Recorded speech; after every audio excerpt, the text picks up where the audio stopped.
Hello, mapagpalang araw po sa inyong lahat, mga ginigiliw ng mga taga-subaybay at mga viewers.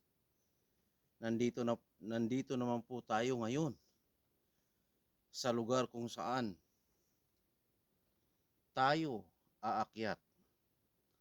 Aakyatin po natin ang bundok na ito upang ipanalangin, ipagdasal na po natin ang mga nangyayaring nagaganap sa ating bansang Pilipinas. Ipanalangin ko po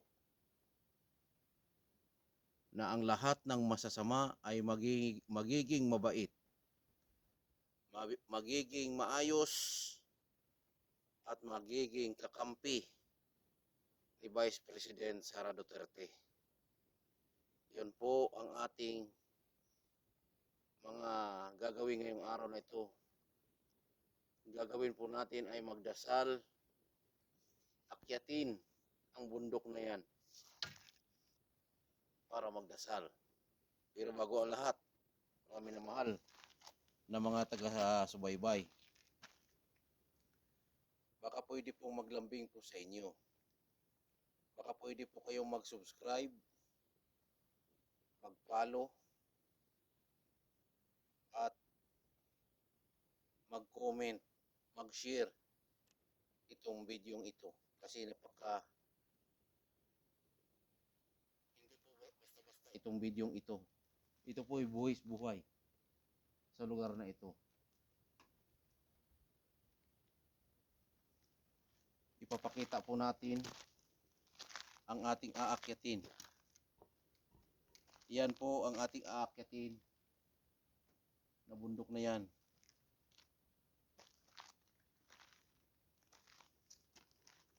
Yan po, nakikita nyo yan? Yung bundok na yan, yan po ang ating aakyatin. At siyempre, ipagdasal nyo po ako na ako po'y ligtas sa pag-akyat ko. At sinalubong na agad ako ng aking gabay. Ngayon, ang aking gagawin ay ito po'y week 7. Week 7 na po tayo, mga minamahal na mga taga-subaybay.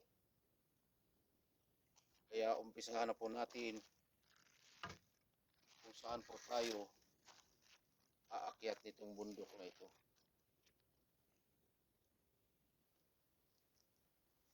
At ipapakita po natin ang batong ito.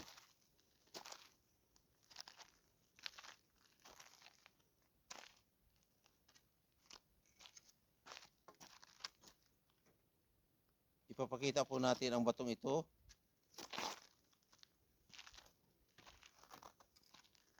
Yan. Umpisahan na po natin.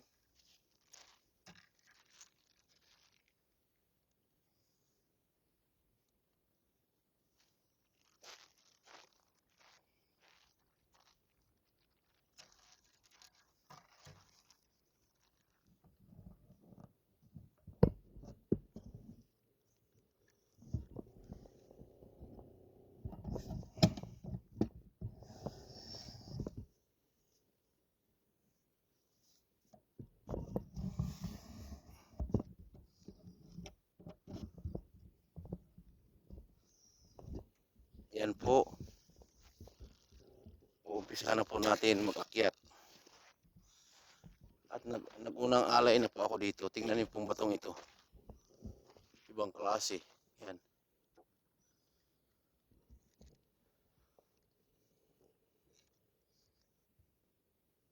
Sinalubong na kaagad tayo ng aking gabay dito. Gabay na ibon.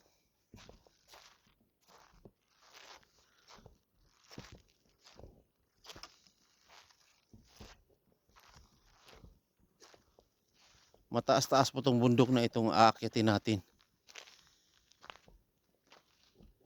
Itong bundok na ito ay iisa lang to sa aking inakyat nung nakaraan. Nag-iba tayo ng lugar, nag-iba tayo ng parte ng bundok na ito. Dito po tayo sa likod, sa gilid.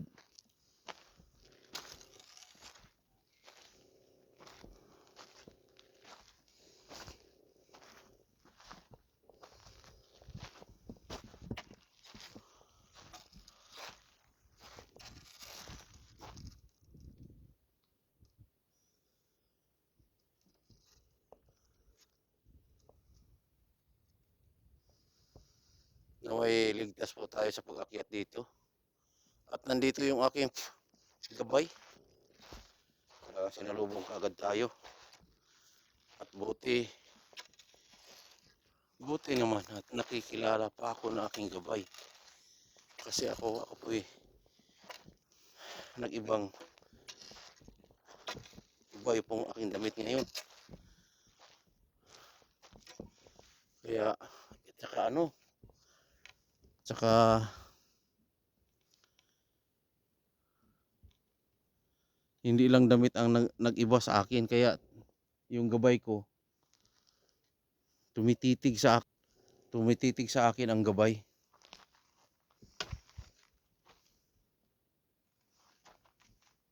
Ang gabay ko ay tumititig sa akin kasi nag-iba daw yung aking hitsura. Mahaba daw yung buhok ko.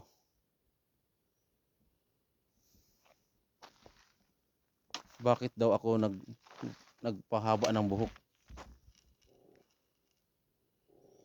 Ito po ang ating, may dala po kong baston para protection sa mga mababangis na mga hayop na ating mga masagupa ngayon. Ayun po ang aking gabay na ibon. Tika, ano ba yung nakatayo doon? Ano kaya yun? Doon tayo aakyatin. Aakyat tayo doon. May napansin akong nakatayo doon banda. Tingnan natin.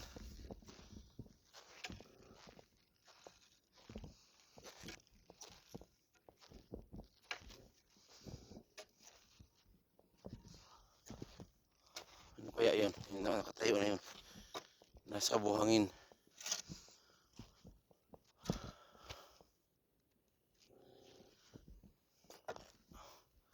Ako hindi ko na kailangan mag-protection prayer kasi madalas na akong umaakit dito sa bundok na ito. Ano ba ito? Yan. Madalas na akong umaakit dito sa bundok na to.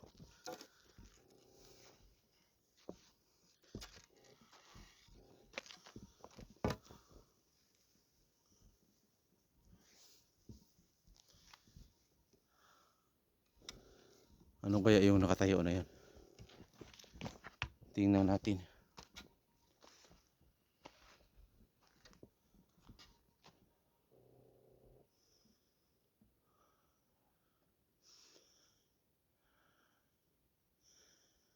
Itong lugar na to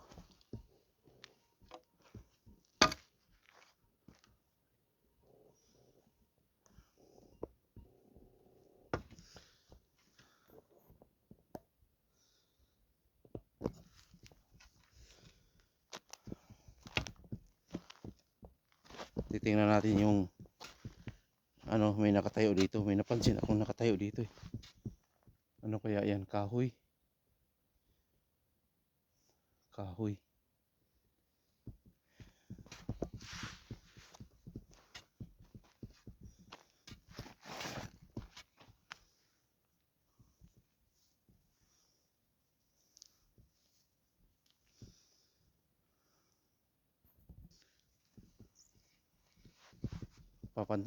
Atin pong titingnan yung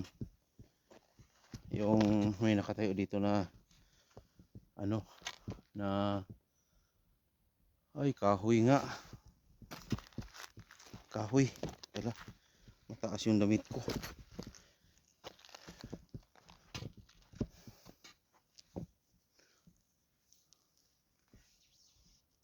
Kaya yung gabay ko na ibon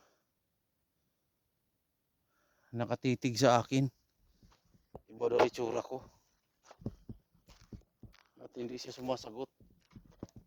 Pero alam ko yung gabay ko na ibon ko na yun. Dito talaga ako dumaan sa napakahirap na lugar. May nakita akong napansin ko na nakatayo na kahoy dito. Tingnan niyo po. atin pong titingnan. Ayan po, oh. Yan ang napansin ko nung nasa baba pa ako. Yan, napansin ko siya. Yan, ba't siya nakatayo? Yan. Anong klaseng ano yan?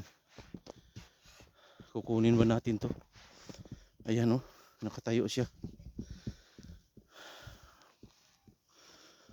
Ayun ang gabay ko. Gabay! Gabay! Yan ang gabay ko. Nagtaka siya. Bakit? Nag-iba daw ang itsura ko. Yan. Samahan ko gabay ha? Okay, salamat. Ayan. Kunin kaya natin to. Itong ano na to. Sandali. Ano ba to? Matigas. Ha? Oh, matigas nga. Matigas nga na ano. Parang malaki tong puno nito na ano, tumutubo yung puno na yan. Ayan, oh. Ayan.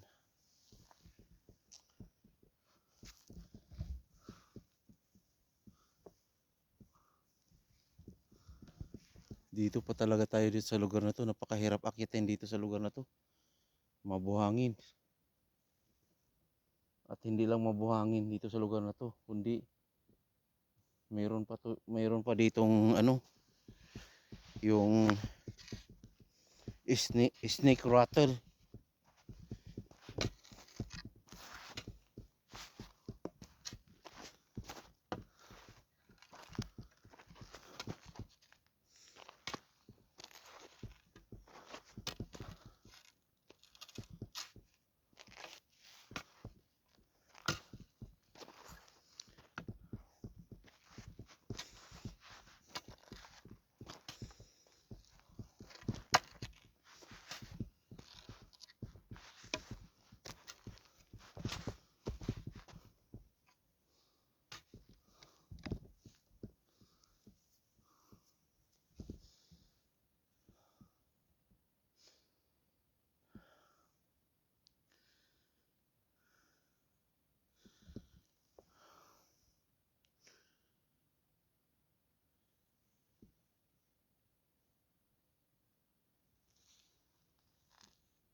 Mabuhangin at mahirap akitin dito sa lugar na to.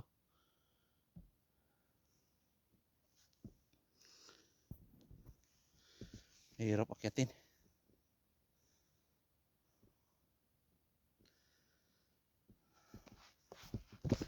Mabuhangin. Dito talaga ako dumaan sa mabuhangin na to.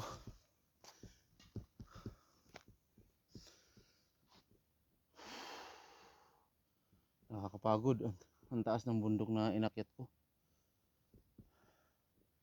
Pero itong bundok na ito ay iisa lang sa bundok na ng mga nakaraan kong mga video,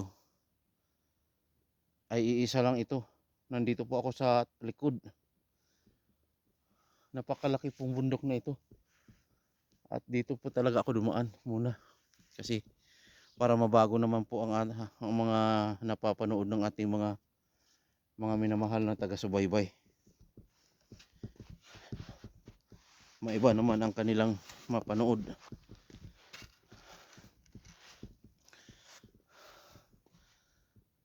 Ang aking tungkod na ito, tingnan niyo po.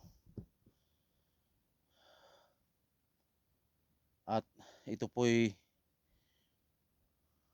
aking hinahawakan para hindi ako madudulas.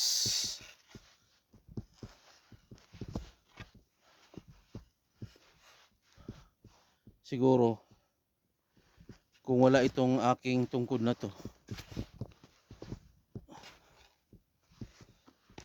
siguro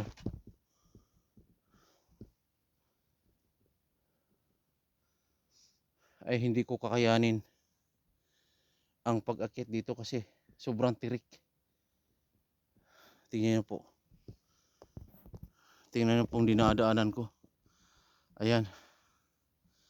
Umubuhangin. Ayun ang dinaanan ko. Yan.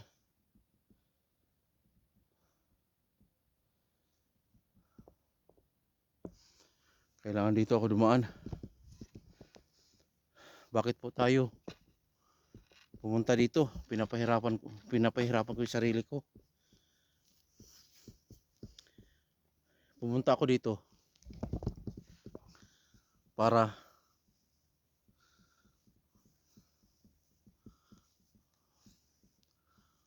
magdasal at manalangin. Ang hirap umusad. Dumudulas lang ako.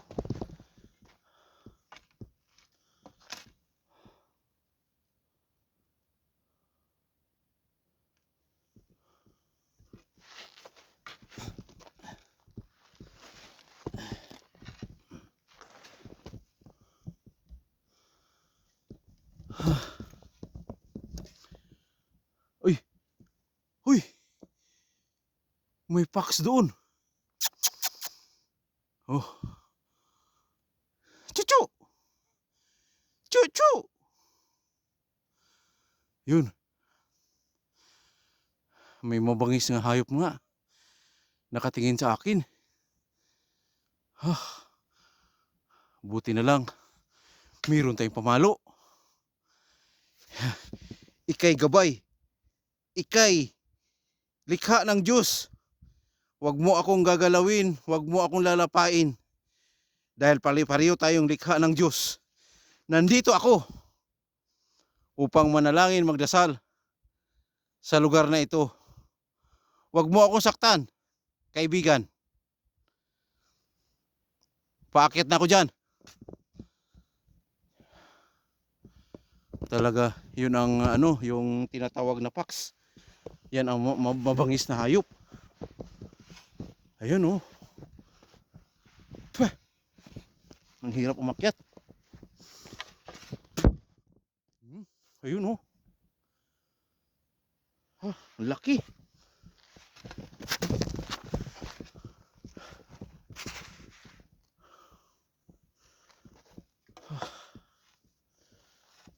Ang laki ng fox na yan.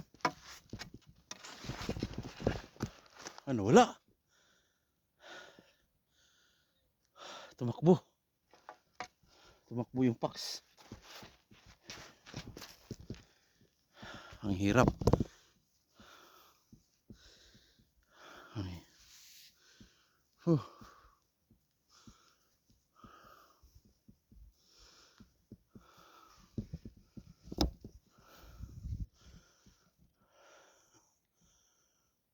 Baka bigla lang tayong dakmain ba. Sobrang hirap ng dinaanan ko. Dumudulas ang aking paa.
Andun siya.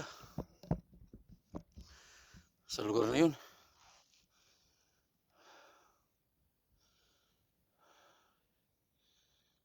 Nandito siya dati oh. Yung kanyang bakat ng paa oh. Dito siya.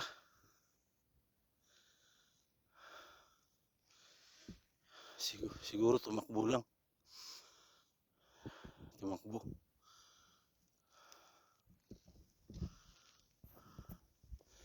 Diyan yung fox na yun, oh. Diyan siya nakahiga. At tumakbo siya pa roon. At papunta roon. At nakatingin sa akin yung fox na yun.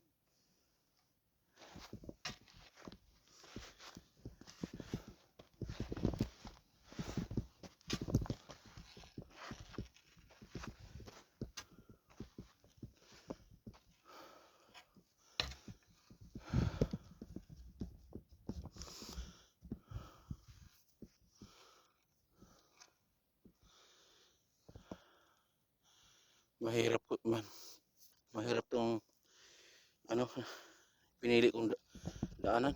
Mahirap akyatin.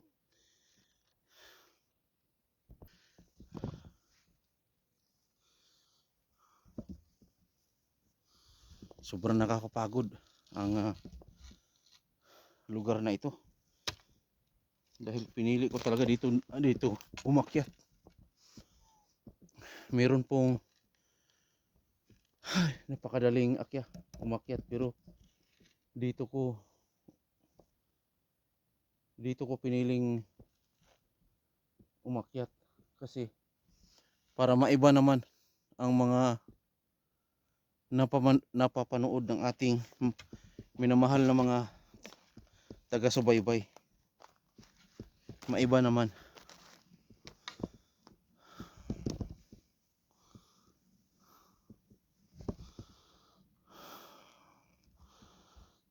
Kasya kaya tayo dyan sa makitid na daan na yan.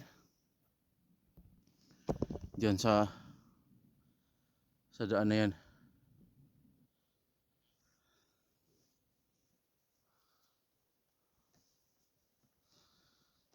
Meron tayong nakikitang desert fox. May namataan tayong desert fox dito.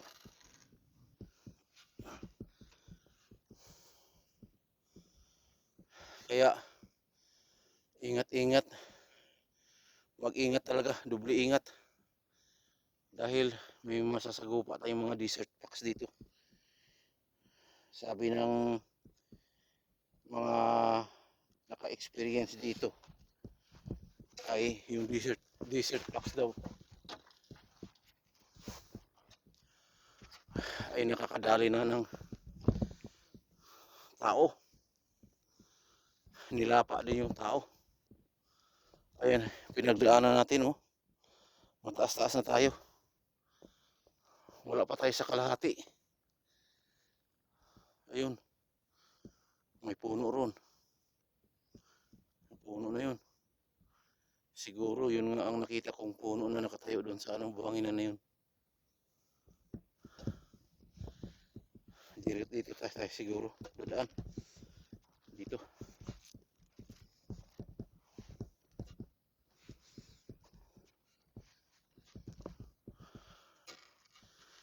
Kanina may nakatingin sa atin na desert fox dyan.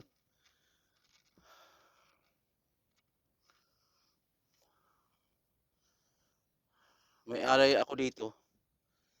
Ito po ay pagkain lamang po sa ating gabay na ibon. Dito siya kanina. Yung desert fox, dito siya kanina. Oo, dito siya nakatayo kanina. Yung desert fox na yun.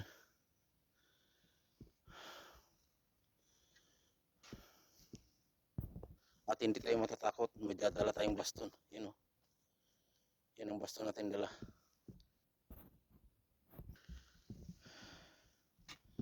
Buti na lang, mga minamahal na mga taga-subaybay, meron tayong dalang baston. Yan, oh.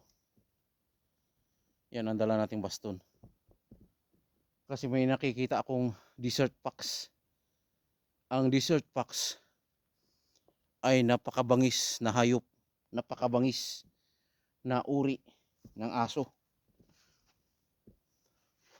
Ang desert fox ay mailap. Mailap po yung desert fox.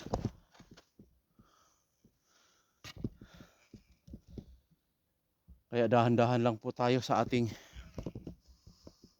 nilalakaran dahil at double check. Check po natin ang perimeter dito.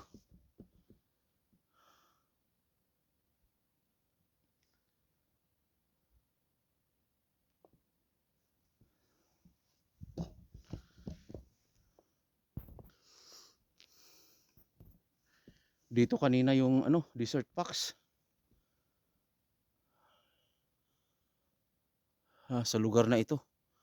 Nakatingin talaga sa akin.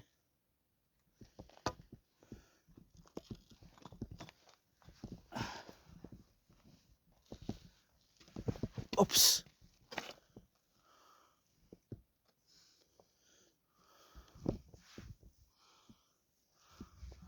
Comment po kayo kung ano yung inyong nakikita rito sa lugar na ito.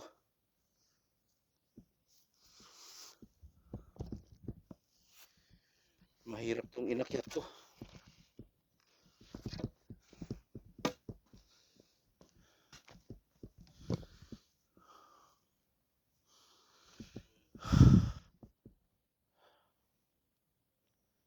Sobrang hirap.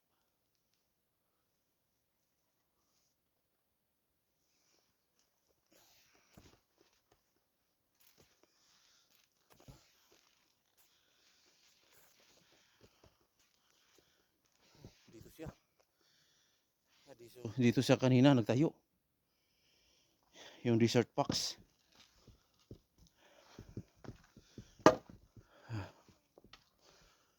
Diyan siya, yun oh. Yun ang kanyang bakat sa paa oh. Yan.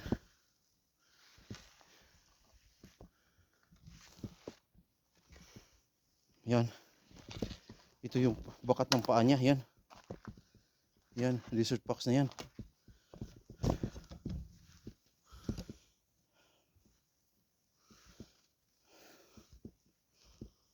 Diyan sa dumaan.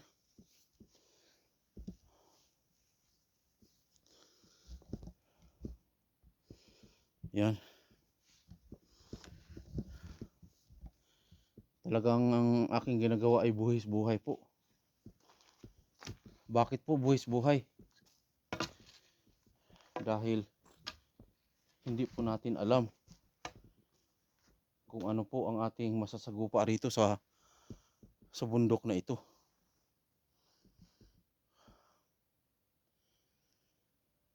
Hindi lang po desert fox ang ating masasagupa rito.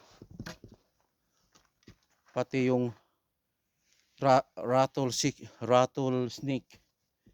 ang tinatawag. Yun ang ating masasagupa ngayon. Kung meron man, nakakita na po tayo ng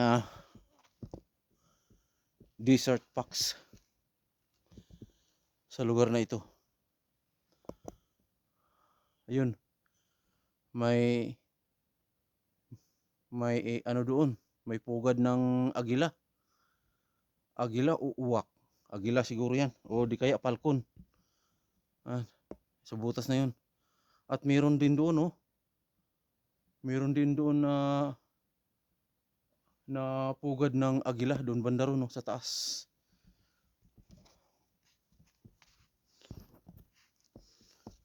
Tingnan mo itong batong to. Ay, tingnan mo yung punong ito. Napakatagal na nitong punong to. Nabubuhay siya sa bato.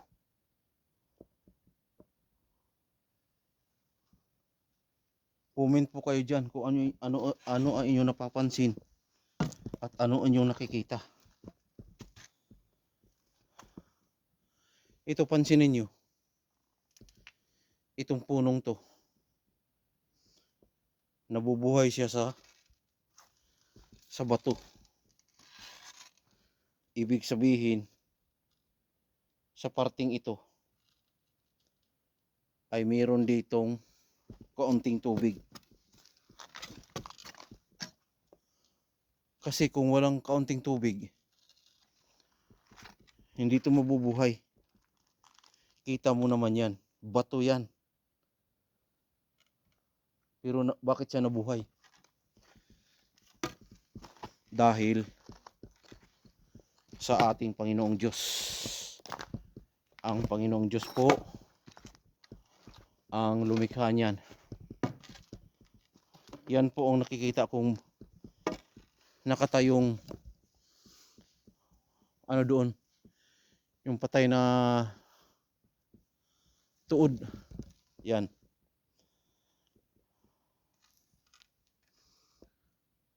Parang yung desert fox na ating nakikita, parang dyan pumasok sa butas na yan. Dyan nagtatago.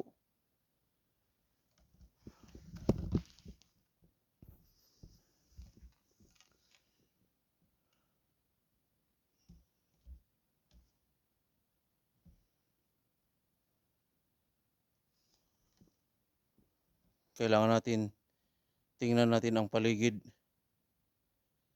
kasi baka bigla lang tayong dakmain. Bigla lang tayong sunggaban ng desert fox. At hindi lang po yan, hindi lang desert fox ang ating bantayan. Tingnan niyo po. Saan na po ako nakakarating. Medyo mataas-taas na po ang aking narating. Halos ilan na ba? Nasa 1/4 na tayo. 3/4. Malapit-lapit na po tayo makarating sa ating destination.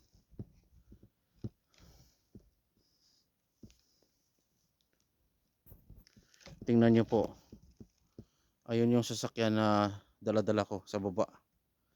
Yun. Napakalayo. Yun ang bakas ng gulong ng sasakyan ko yun. Ang sasakyan na dala. Pansinin nyo po. Kay ganda ng ating paligid. Yan po.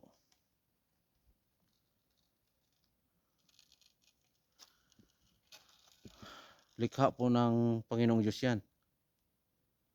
Yan.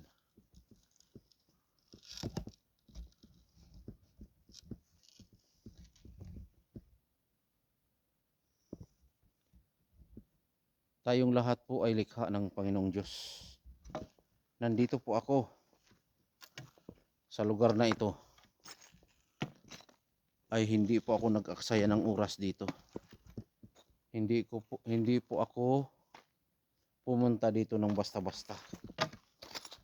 Nandito po ako para ipagdasal ang mga kaganapan ang nangyayari sa ating bansa. Sa pagpapahirap, sa paggigipit kay Vice President Sara Duterte at sa mga iba pang mga mabubuting mga puso kagaya nila ni Bato de la Rosa, Ruben Padilla, Bongo at kapatid na Rodante Marcolita. Si Ka Rodante Marcolita ay at sa mga iba pa pong mga mabubuting mga puso. Ala. Parang may ano dito. Sa lugar na ito may gravity. Itinulak ako ng gravity. Kasi nagtataka nga sila sa itsura ko. Nag-iba daw ang itsura ko. Mahaba daw ang buhok ko. Yan.